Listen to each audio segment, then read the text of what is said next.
guys. You need to think about something now. Everybody needs to get up and get in here. You got 7 times you walked in here and you've had your head down. And you need to think about what this feels like.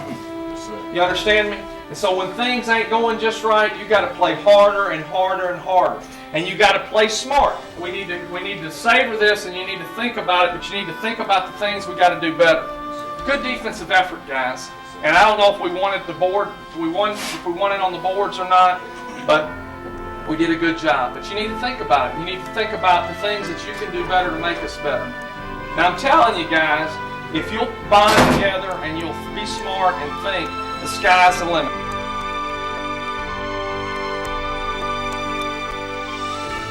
Demons can win it with a 3, tie it with a 2. Rogers to Forges. Forges 3, right wing, no good. Wallace has the rebound tipped out long. With 3, with 2. Wallace 3, right corner. Yes! Yes! Cinderella! Bruder lobs it ahead. Shot is no good. Demons will run ahead. The Northwestern State Demons have done it. Cinderella has come to Auburn Hills. The Northwestern State Demons, 64-63. From boys to men, from the youngest team in the country for 2 straight years to one of the best teams in the country, winning 2 straight Southland Conference championships and giving the nation a case of March Madness.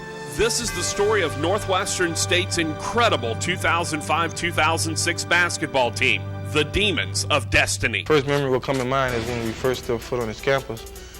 We was all checking out each other, sniffing at each other like dogs do when they first meet each other. And once we did that, man, we all bonded. And I ain't gonna never forget that first year because we put in so much work and like dedication, to come up 6-21 and to see where we growing to now. Conference champs and first round winners. Man, and, the big shot by Wallace.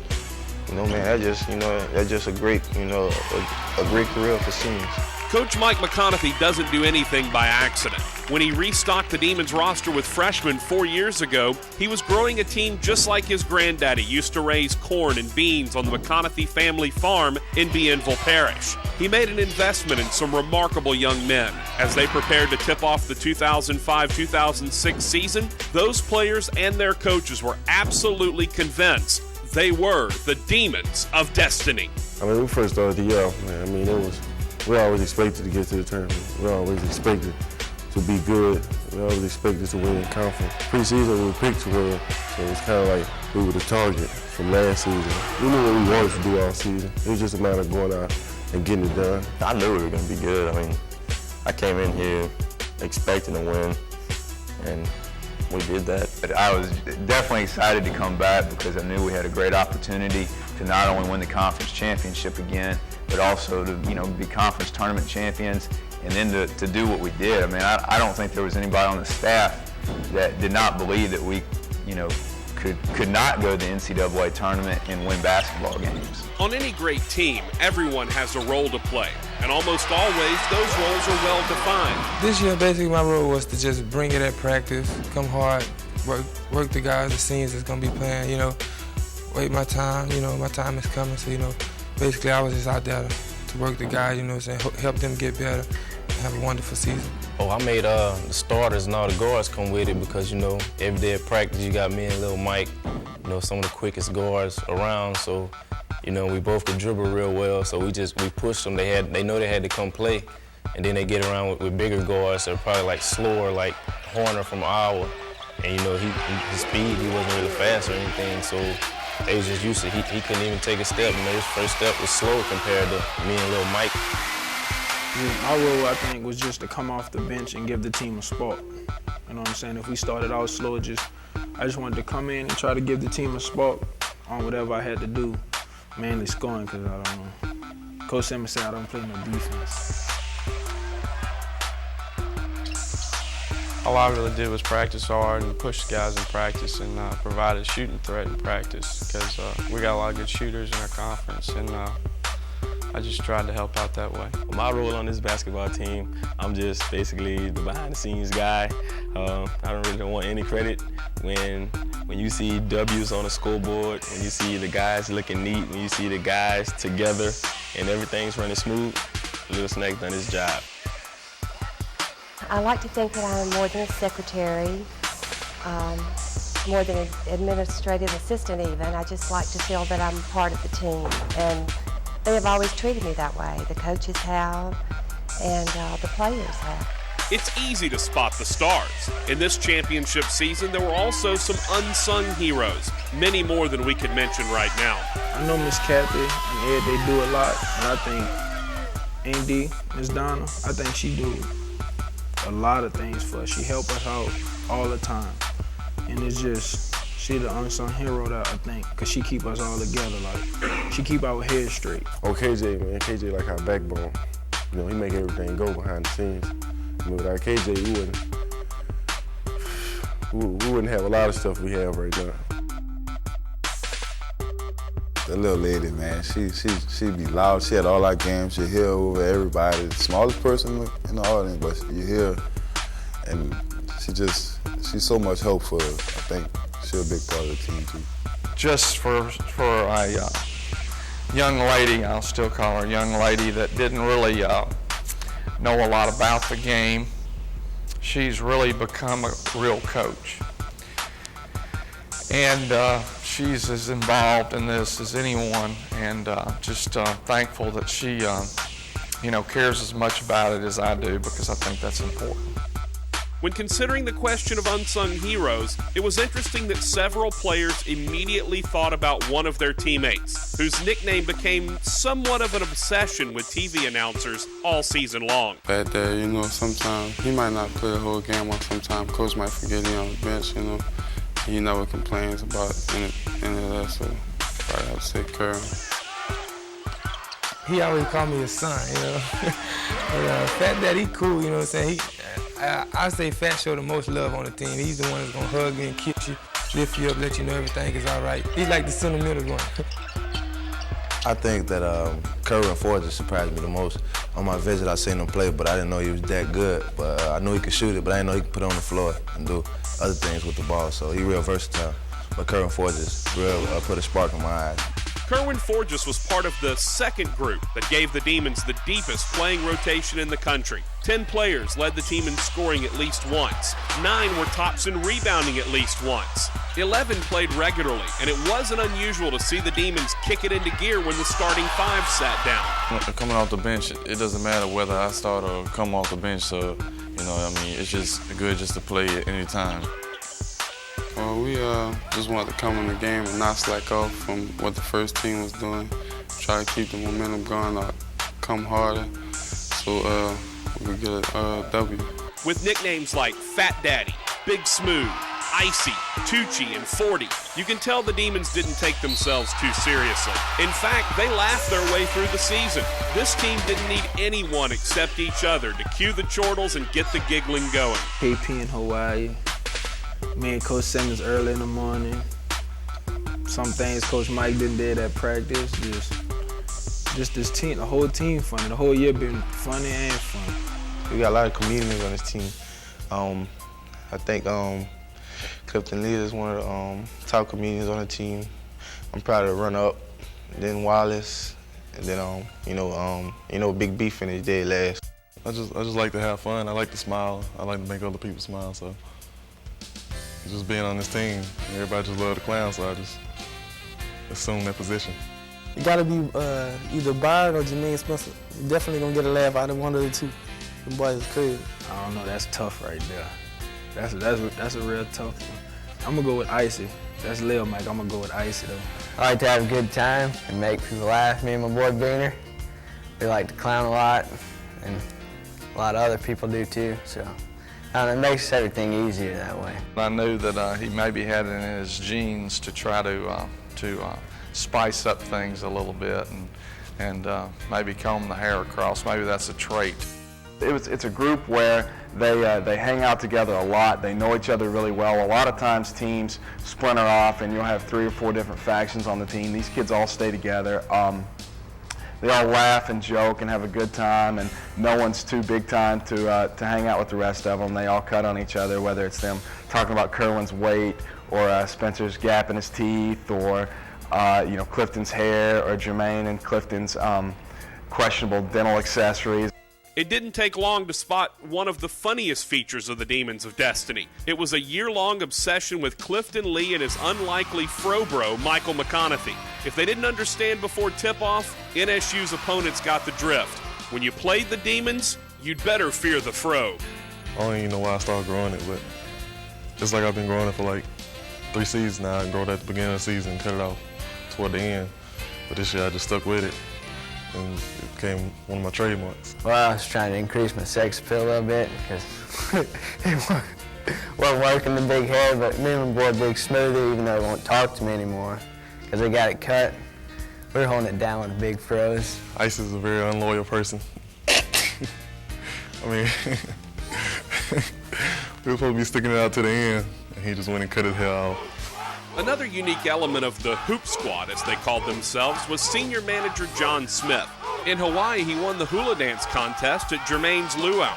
The only surprise to his teammates was that little Snack could stop talking long enough to actually dance. Oh, Snack, oh yeah, he gonna always talk you out, man. Like for the Hawaii trip, I think there was an 8-hour flight, and Snack talked like 7 hours and 30 minutes. I fell asleep like 5 times, and every time I fell asleep and got to go, Snack was still talking. Snack is like our driving force on the bench, man. I mean, I know sometimes we always give Snack a hard time, but we always listen to him. Sometimes we might not want to hear him, but we always listen to him. I mean, he always got something positive to say. Snack's dancing perfectly characterized the Demons' eager approach to the entire season, and especially during their week-long visit to Paradise. The coaches mixed in plenty of fun along with keeping the business of basketball in the forefront. There was the fateful Sunday evening trip to Jermaine's luau. Who could have known the fruit that bus ride would bear? Then came a snorkeling expedition to beautiful Hanauma Bay, where guys from Glenmora and Heflin chased sea turtles through the cable channel out to the Pacific, although not all of the Demons were so willing to explore paths where they could touch bottom. I can't even tell you because I was in the front with Byron. He trying to get me to go out there. I was like, man, I'm not playing in that water like that. I tell you that. The team was honored by the chance to meet the Admiral. No, not David Robinson, but a former basketball player and a former Demon basketball player at that. Retired 4-star Admiral Ron Hayes played for the Demons right after World War II. Then he went on to the Naval Academy and eventually commanded the entire Pacific Fleet. He arranged a special tour of the USS Missouri where World War II ended and joined the team on the bench at the Rainbow Classic. Those were great memories, but the Hawaiian experience that stayed with the Demons throughout the season came in a most unexpected form. For all of the natural beauty of the islands, the most lasting impression of the trip came on the ride to the luau on bus number 2. Our bus driver, he was a great character, and he just said our bus number was 2. So ever since then, we've been carrying it along, he'll say bus number 2, and we just like, aye. So everybody been participating, and I just kept it going. The guys do it before a huddle. It just get us energized and ready to play. Oh, on our way to the luau, and our tour guide on the bus, Greg, he had a little saying, every time he said bus number 2, he'd say aye. So he just brought that back with us, kind of like a motivational thing. We get uptight or whatever. Just remind ourselves to hang loose and just relax. That's basically another term we learned in Hawaii is just, you got to be loose at all times. So the whole season, throughout the conference, we just hung loose, got them W's. We only lost one, so, we really was hanging loose. So. And I think when you look at the big picture of bus number 2, it was, the ability of us to not have an ego and not have an air about us and a humility about us, that's what allowed us to have the success we had. Bus number 2 would prove pivotal, but probably the biggest advantage the Demons had this year was going to work and going to work early. 6:30 in the morning is hard to get used to, but, since we're already up, our mindset was, go ahead and take care of our business and get it out the way. That way we won't have to worry about it, and then, we benefited from it. I think the consistency of it has helped us in a lot of areas. It is a dedication thing, though. You have to be dedicated to do that. There's some trying moments when alarm clocks don't go off and people don't get their buddy up to where they're supposed to be, but we work through all of that and have felt like that it's been a very positive and has really kind of become a face of our program? Well, this year, of course, we had the early 6 o'clock in the morning practices. I have to make sure, everybody's there for practice on time and make sure everybody's where they're supposed to be at so coach and them don't get upset. I have to please them. Oh, Gabe, that's my guy, man. Me and Gabe spent a lot of time together. Every time I get in trouble or something. Coach Mike sent me the game, and we have to run laps or something. So I used to be stuck with him for about a week and a half. So we spent a lot of time together, but yeah, Gabe, man, I'm always going to keep in touch with Gabe. Another young coach was admittedly lucky when he got the chance to join the Demons staff. Filling Paul Weir's shoes wasn't easy, but Bob Austin was exactly the right fit. Oh, Bob just, man, the happiest guy I ever met. I never seen this guy, man. I probably won't ever see him, man. I don't think you can do anything to get Bob, man. Bob is the type of guy, he's just going to do anything you ask him to do. He's going to try to do it if he can. Well, you guys started winning games last year. You guys had a pretty good season, and I just got lucky and got to step into a great position and a great opportunity to come into a winning team and a program that Coach Mike has put together and been building, for years, and just got lucky. It was unlike any previous basketball experience he'd ever had. Basketball wasn't the #1 priority to Coach Mike and his staff. The players were. To them, it's a lot more than a job. They're dealing with, and this is a family. And if everything is going well, they're happy, and it can be on an even keel. But if there's a problem in any manner, they take it just as I would if it was one of my daughters, and they react to it accordingly. At the core of the program, Coach Mike had his own brand of superheroes. As different in many respects as Fire and Ice or Night and Day, assistant coaches Dave Simmons and Mark Schlesinger work together as well as Batman and Robin. Which one is which? I couldn't tell you. But there's no doubt who is the most likely to leave everyone smiling and laughing.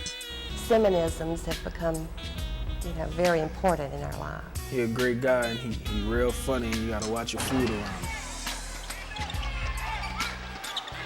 By far, the most funniest coach I ever played for. This dude will always make you laugh, even when he's not trying to. Coach Simmons, man, that's where I get my kicks from. If I wake up in the morning, if I don't feel like being there, I'll just go have a conversation with Coach Simmons. He gonna make me laugh in about 2 minutes. I've always enjoyed coaches who, during practice, when it's intense, hot, heat of the battle, and a coach can come there, sometimes walk on side and say something way out the sky of blue, and it would make you laugh and think about it, and then it relaxes you when you go out and you can go out and execute what they ask you to do.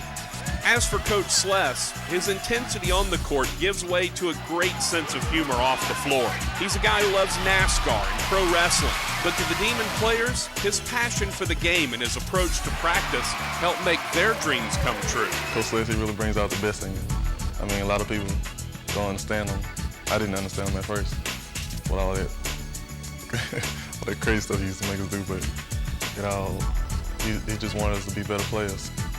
So it should come as no surprise that Sless had a big hand in creating one of the trademarks of the program. Coach Mike's favorite phrase is, of course, "Let's go to work, guys." Well, what does a hard-working, blue-collar, red-blooded man wear? That was something that we happened to come across in Chuck's office, and Chuck and I talked about it and thought about it might be a good way to parlay Coach's trademark phrase into, getting the team ready to roll. It's just a signal to let the guys know that, we come and take care of business. It started I guess against Sam Houston, they started to put their hat on and just go to work, construction work is what they had. So they stay busy, let's work on some W's, get some wins in there. Hard work pays off. That's always been Coach Mike's philosophy, whether it's with the way the Demons practice or the schedule they play. This year's non-conference schedule was the 7th toughest in the country. Again, hard work pays off. I think it was very beneficial for the team because you get to go and play in those environments where the crowd is on top of you and it's just rocking and rolling and the floor is vibrating when the guys are up there shooting free throws. And then, when we get down to the end of the season and we're trying to win some conference tournament games and some NCAA tournament games. I know we've been in the situations where the big games and we've come, shown that we can win and play with the big teams, so made it a little easier. In their first 3 seasons, the Demons seniors had been on the brink of beating some of the big boys. Finally, in the most unlikely fashion, they broke through, and things were never the same again. A career night from Alphonse Dyer was the catalyst. Definitely the 21-point comeback at Mississippi State. Without accomplishing that, there were, of course, several times during conference we got off the slow starts, and definitely the Iowa game, that being down 17 with approximately 8 minutes to go. I just don't think that if we don't have that comeback early in the year, that there's a chance that we don't make those runs late in the year. But Alphonse is a great leader. He don't look at himself as a post player. Fine shot 41% from the three-point line at 6'10", and I think that's great. And for y'all people who missed the Mississippi State game, 21 points and 10 rebounds, Alphonse took that 7'3" kid to work. That's my man. It's an excellent experience, coming off the bench and providing the team with some energy and stuff. I felt like since we were down, this was one of the things that I felt like had to be done. Somebody needed to to come in and do something. And a cold-blooded three-pointer from Keenan Jones was the coup de grace.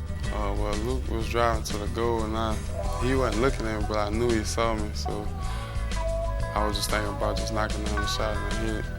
It wasn't a fluke. 9 days later, the nation took notice.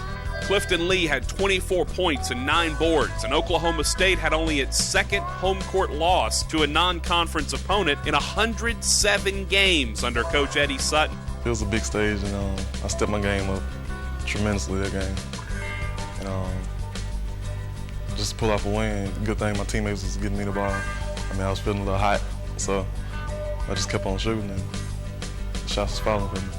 Think of that building and those fans, and it is remarkable when the clock went off how quiet it was. Yeah, it was a great win, and being able to go up there and play one of the elite programs in the country that's had so much success over the last 4 years, and to be able to get a little vindication for some of the losses we've taken each of the years we've been here.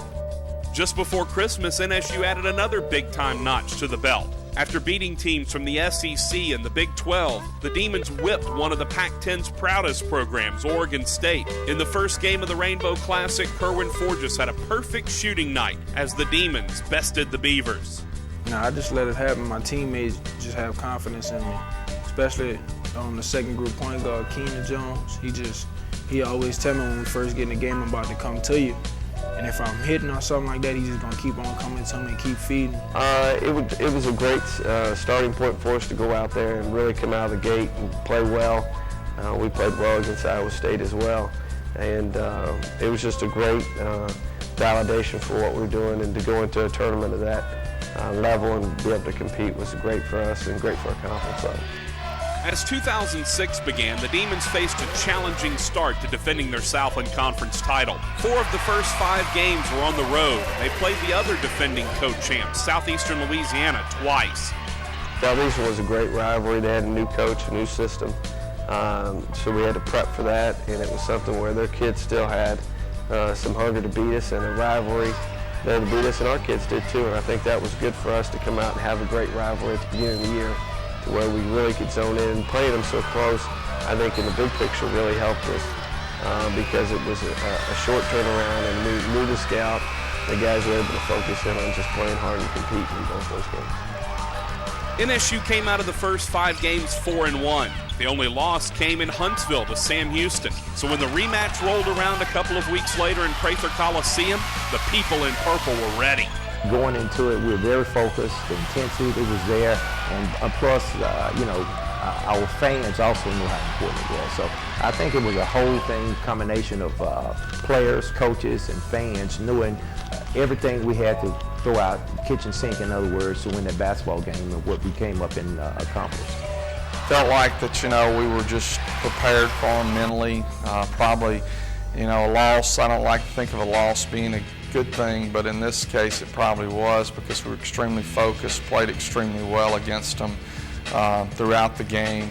By then, the Demons' depth was already taking a toll on the rest of the Southland Conference. In every game, there were fearsome runs, 16 unanswered in 2 different games, 15-1, 13-2, 16-3. Talk about your knockout punches.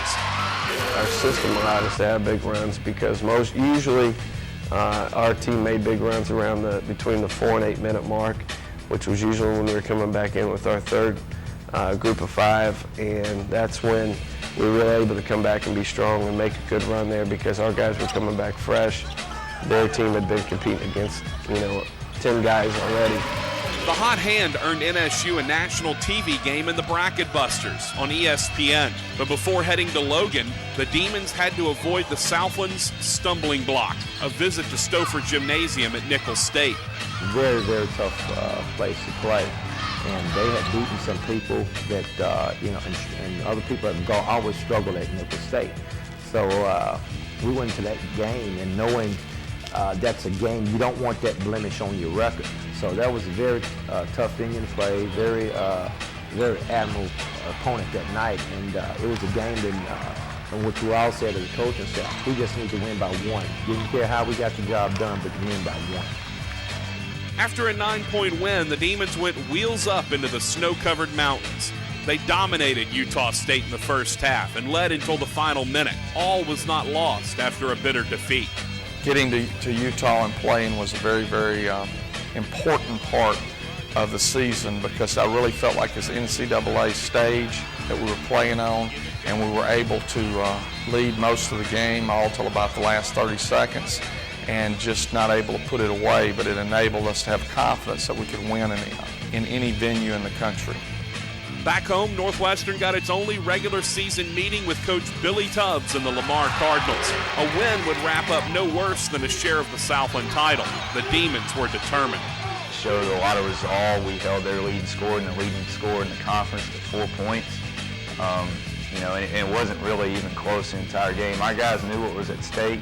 They came out and took care of business, and we played very, very well that night, I thought. 2 days later marked the end of an era. It was Senior Day, the last regular season home game of the year, and a chance to wrap up sole possession of the conference championship if emotion or complacency didn't get the best of the Demons. No, it was an unusual senior day. I mean, we've had a lot of groups that were large, but a group that was extremely close together, close-knit, believed in one another, and really had built some bonds. Basically, all those young men had been together with exception of one for 4 years, whereas in other senior days I've been involved with, about half of them have been there for 2 years and half of them for 4. So they truly were like a band of brothers. Thought we were kind of set up for, a letdown, and then we just came out and we might have played our, one of our best games of conference season against McNeese. That game was never close. Conference tournaments, you play UTSA back-to-back within 3 days. Very difficult matchup, and Tim Carter and UTSA are a very talented team. They played extremely well, pressed us, really worked hard at keeping us out of our game and did a good job. We were able to overcome that and move on into the Lamar game, which we knew was going to be difficult. Kind of eased through that one a little bit, but then Sam Houston comes in here. Bob Marlin is a seasoned coach that did a very good job, and with great players. Difficult matchup for us because they basically played 5 smaller guys, except with John Gardner, who had a big game that day, was an interior player, able to weather the storm at the end of the game when we were up by 9 points, and they come storming back to cut it to 2 within the last couple of minutes, but then we were able to knock down free throws at the end to be able to win. In a way, that's not a negative thing. Was not a negative thing because of the fact that it showed a lot of patience. It showed a lot of resolve. Showed our guys were not going to panic. They were going to react to whatever the situation was, and they were able to overcome that run by Sam Houston, which actually prepared us for the next game.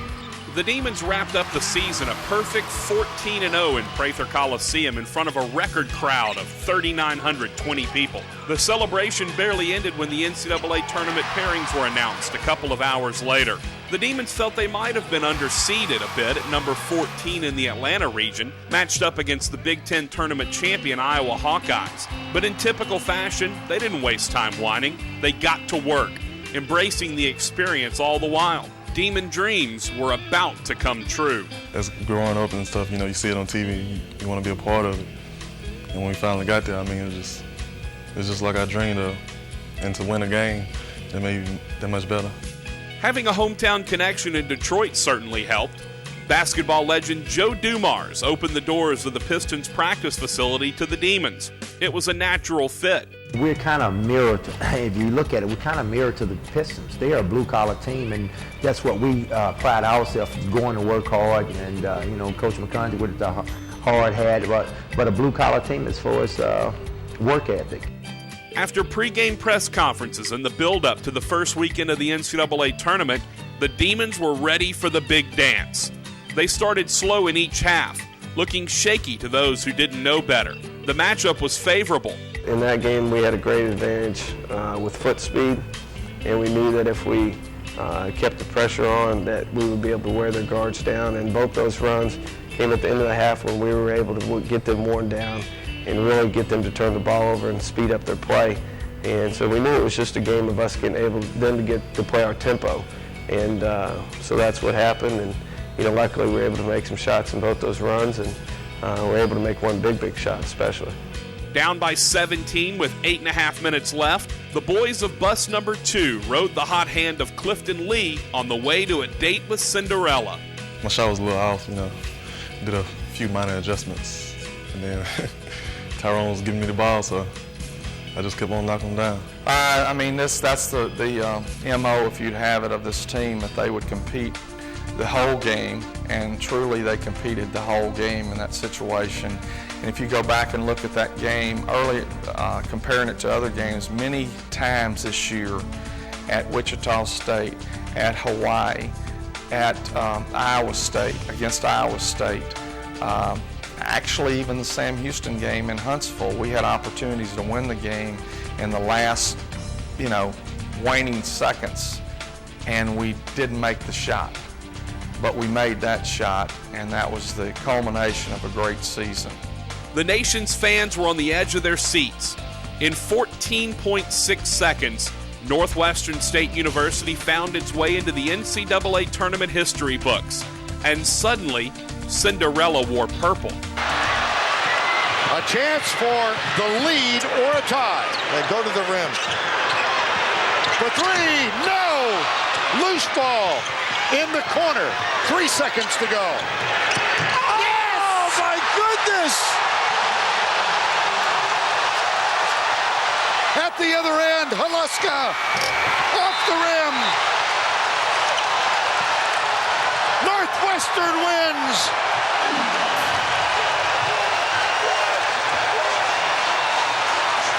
Jermaine Wallace with a three. An impossible three. Incredible. It felt good because I was listening to Coach Mike. He was like, miss it. And Jermaine Wallace gonna get the rebound and we gonna win. I guess that was my 15 minutes of fame, you could say. And I can't say I didn't enjoy it, because I did.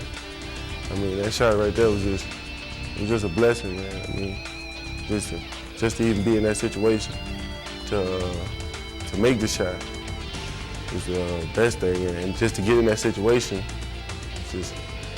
was all because of my teammates, you know.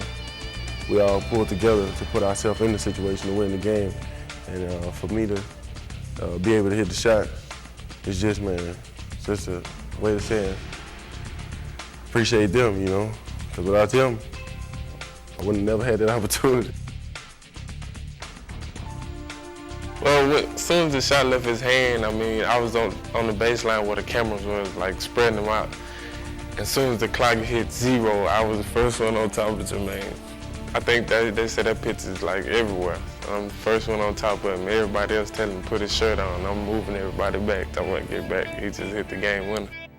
2 days later, the Demons nearly pulled off another stunning rally. But this time, the West Virginia Mountaineers were just too big a hill to climb. But March Madness wasn't over yet. Jermaine Wallace's shot won the first round of the Pontiac Game-Changing Performance Contest. That made NSU a finalist for a $100,000 prize. Just before the national championship game, CBS announced that NSU had beaten LSU, Texas, and UCLA, and the Wallace game winner was the Pontiac Game-Changing Performance of the 2006 NCAA Tournament.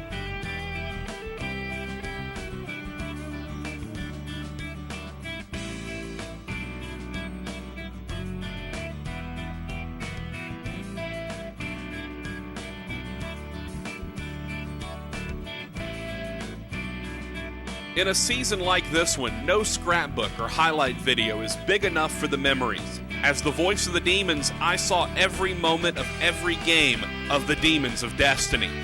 These guys lived it, and this is how they'll remember it. I mean, it was a great season, you know. Something, you know, most people, you know, dream about. And, I mean, we got to live it. A great school, you know, to be under great coaches.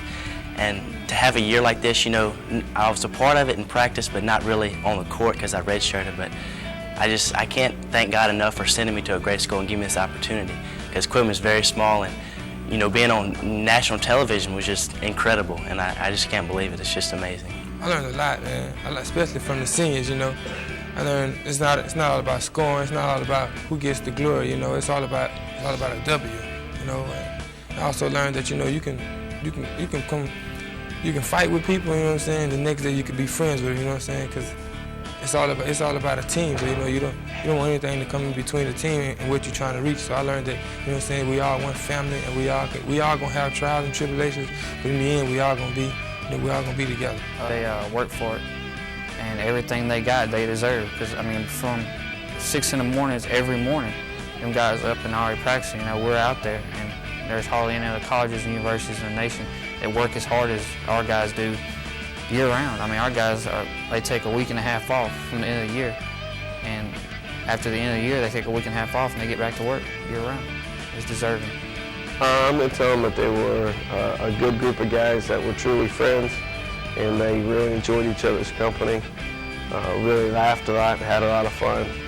And in the midst of all that, we're able to focus in and win a lot of basketball games. I'd say fearless competitor, unselfishness, totally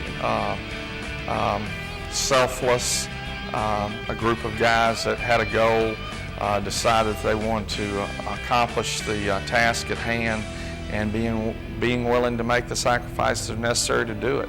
And I think that so many times in anything we do, we fail to realize that if we are unselfish and we work extremely hard, good things can happen to us, and this team is the epitome of that. We were like brothers, and we did whatever we had to do to win, no matter what the situation was, and we never gave up. It's just special to come 4 years with these guys and just go through everything we've been through, man. Early in the morning, waking up every day, 5:15 in the morning when we first got here, to start working out at 5:45 in the morning. I mean, being the youngest Division I team in the country, and to having 6 wins, to having a year like we have this year, it's just amazing, man. And no matter what, man, we'll never forget this. If you want all the individual awards, then this is not too much a place to go. But if you want to win as a team, then this is the place. Incredible. That's all I can say. I didn't expect it to be this good. So all my dreams came true.